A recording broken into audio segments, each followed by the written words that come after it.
Hello, welcome to my mini vlog. ಇದು mini vlog is all about pre wedding stories ಆಗಿರುತ್ತೆ. ನನ್ನ clients ಈ pre wedding ಶೂಟ್ನ ಎಷ್ಟು ಘಟ್ಟದಲ್ಲಿ ಮಾಡೋದಕ್ಕೆ ಪ್ಲ್ಯಾನ್ ಮಾಡ್ಕೊಂಡಿದ್ರು. ಬೆಳಿಗ್ಗೆ ಬೇಗನೆ ಶೂಟ್ನ ಸ್ಟಾರ್ಟ್ ಮಾಡ್ಕೊಳ್ಳೋಣ ಅಂತ ಅಂದ್ಕೊಂಡ್ವಿ, ಆದ್ರೂ ಲೇಟ್ ಆಯಿತು. 7:30 ಆಯಿತು ನಾವು ಫಸ್ಟ್ ಲೊಕೇಶನ್ನ ರೀಚ್ ಆಗೋಷ್ಟರಲ್ಲಿ.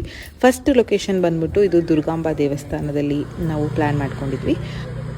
ಮನೆಯಲ್ಲೇ ಮೇಕಪ್ ಎಲ್ಲ ಮುಗಿಸ್ಕೊಂಡು ಬಂದಿದ್ದರಿಂದ ಅಲ್ಲಿ ಶೂಟ್ನೆಲ್ಲ ಮುಗಿಸ್ಕೊಂಡ್ವಿ.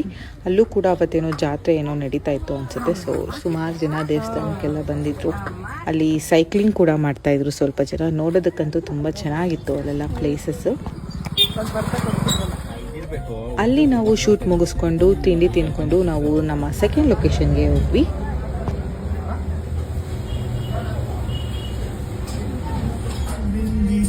ಸಮ್ಮರ್ ಇರೋದ್ರಿಂದ ತುಂಬಾ ಬಿಸಿಲಿತ್ತು. ಎಷ್ಟು ಬೇಗ ಆಗುತ್ತೋ ಅಷ್ಟು ಬೇಗ ಶೂಟ್ನ ಮುಗಿಸ್ಕೊಳ್ಳೋದಕ್ಕೆ ಟ್ರೈ ಮಾಡಿದ್ವಿ. ಅಲ್ಲಂತೂ ತುಂಬ ಮರ ಗಿಡಗಳು ಎಲ್ಲ ಇದೆ. ಅಕ್ಕಿಗಳಂತೂ ಸಖತ್ತಾಗಿ ಕೂಗ್ತಾ ಇರುತ್ತೆ, ಕೇಳೋದಕ್ಕೊಂಥರ ಚೆನ್ನಾಗಿರುತ್ತೆ.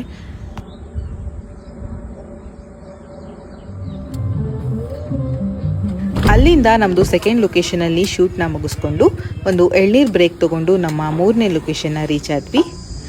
ಸೊ ಅಲ್ಲಂತೂ ಸಿಕ್ಕಾಪಟ್ಟೆ ಚೆನ್ನಾಗಿತ್ತು, ತುಂಬಾ ಮರ ಗಿಡಗಳೆಲ್ಲ ಇದ್ವು.